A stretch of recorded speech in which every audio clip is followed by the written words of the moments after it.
বিসমিল্লাহির রহমানির রহিম। প্রিয় দেশপ্রেমিক বৃন্দ, আসসালামু আলাইকুম।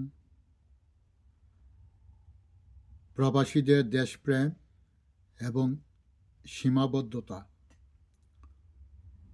প্রত্যেক প্রবাসীদের দেশপ্রেম থাকা স্বাভাবিক, তবে তা অবশ্যই সৃজনশীল হতে হবে। প্রত্যেক প্রবাসীকে বসবাসরত দেশের নিয়মনীতি ও অনুমোদন সাপেক্ষে বিভিন্ন কার্যক্রমে অংশগ্রহণ করতে হবে।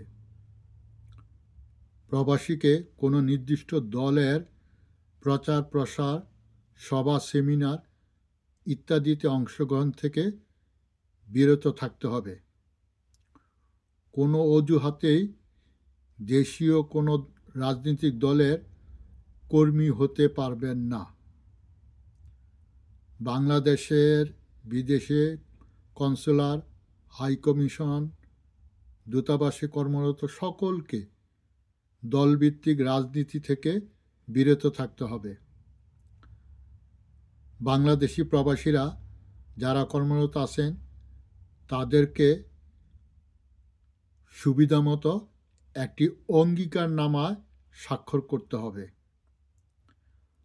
প্রবাসীরা যে দেশে কর্মরত আছে সে দেশের রীতিনীতি পালন করতে হবে এবং কোনো অবস্থাতেই কোনো অবৈধ কাজে জড়িত হওয়া যাবে না। দেশের ভাবমূর্তি ক্ষুণ্ণ হয় এই ধরনের যে কোনো অবৈধ কাজ থেকে বিরত থাকতে হবে।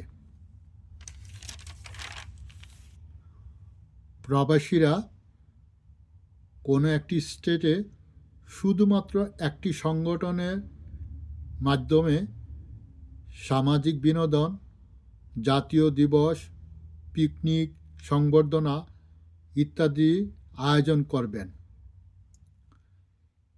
এরকম একটি কেন্দ্রীয় সংগঠন কিভাবে গঠিত হয় তার একটি নমুনা নিউ ইয়র্ক স্টেটের মাধ্যমে তুলে ধরা হলো।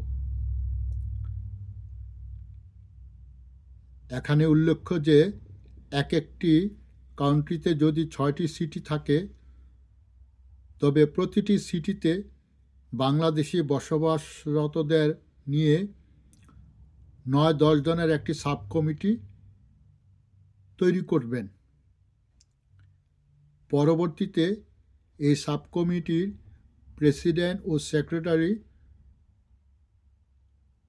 অটোমেটিক্যালি কান্ট্রি কমিটির সদস্যভুক্ত হবেন। এইভাবে 6টি সিটি থেকে 12 জন নিয়ে একটি কান্ট্রি কমিটি গঠিত হবে। পরবর্তীতে কান্ট্রি কমিটির শুধু প্রেসিডেন্ট